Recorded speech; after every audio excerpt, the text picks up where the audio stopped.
10 বছর বয়সী একটি শিশুর কথা ভাবুন। সে কার্টুন দেখছে, মিষ্টি খাচ্ছে, বন্ধুদের সাথে হাসাহাসি করছে, অথচ এর মধ্যেই সে নিজের হাতে অন্য একজনের জীবন কেড়ে নিয়েছে। ইতিহাসে এমন শিশুর সংখ্যা সাধারণ ধারণার চেয়ে অনেক বেশি। আর সবচেয়ে ভয়ঙ্কর ব্যাপার হলো তাদের কৃতকর্মের পর তাদের বেশিরভাগের মনে কোনো ভয় বা অনুশোচনা জাগেনি। একেবারেই না। বিজ্ঞানীরা একে বলেন সহানুভূতির সম্পূর্ণ অভাব।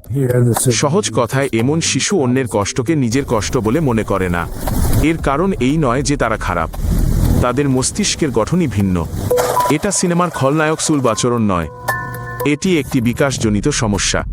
কিছু শিশু এই মস্তিষ্কের বৈশিষ্ট্য নিয়ে জন্মায়, অন্যরা শৈশবে নির্যাতনের কারণে এটি অর্জন করে। এমন শিশুদের মস্তিষ্কের যে অংশটি সহানুভূতির জন্য দায়ী তা অন্যের কষ্টে প্রায় কোনো প্রতিক্রিয়া দেখায় না। স্ক্যানে দেখা যায় যেখানে সক্রিয়তা থাকার কথা সেখানে সম্পূর্ণ নীরবতা। বাইরে থেকে তাদের দেখতে সম্পূর্ণ স্বাভাবিক মনে হয়। তারা হাসেমজা করে ভালো নম্বর পায়। তাদের আশেপাশের কেউই সন্দেহ করে না যে এমন একজন মানুষের ভেতরে কি চলছে। এ কারণেই তাদের আগে থেকে চিহ্নিত করা এত কঠিন। তাদের দেখতে দানবের মতো লাগে না, তাদের দেখতে আপনার প্রতিবেশী সহপাঠী বা রাস্তার পাশের কোনো বাচ্চার মতোই লাগে। মনোবিজ্ঞানীরা বলেন যে যদি এই ধরনের শিশুকে আগেভাগে শনাক্ত করা না হয় এবং কোনো পদক্ষেপ নেওয়া না হয়, তবে সময়ের সাথে সাথে মর্মান্তিক পরিণতির সম্ভাবনা কেবল বাড়তেই থাকে।